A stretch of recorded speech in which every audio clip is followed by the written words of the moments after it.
যারা বলেন যে আমরা আল্লাহকে মানি না, আল্লাহকে গালি দেন, আল্লাহর বহুত বড় ক্ষতি করে দিতে পারবো, আল্লাহকে কোরআনকে যারা ছিঁড়ে ফেলে দেন, তারা শুনুন আল্লাহ কি বলেন সূরা আনকাবুতের 22 নম্বর আয়াতে, আর তোমরা আল্লাহকে না পৃথিবীতে অক্ষম করিতে পারো,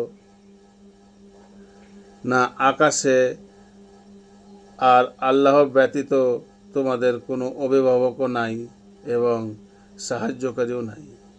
বুঝতে পারলেন কি বললে এখানে? আর তোমরা আল্লাহকে না পৃথিবীতে অক্ষম করিতে পারো, পৃথিবীতে আল্লাহকে তোমরা অক্ষম কেউ করতে পারবে না, আর না আকাশে পারো। পৃথিবীতেও অক্ষম করিতে পারা যাবে না, আর আকাশেও পারা যাবে না।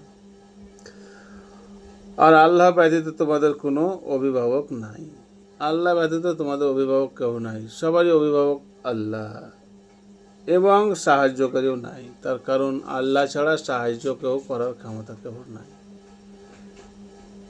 এটাই বুঝতে হবে। আল্লাহর ক্ষতি করে দেব, আর আল্লাহকে ছাড়া আমি আল্লাহর মসজিদ ভেঙে দেবো, মাদ্রাসা ভেঙে দেবো, মসজিদের কোরআন পড়ে দেবো, কিছুই হবে না। আল্লাহর এক পয়সা ক্ষতি আপনি করতে পারবেন না।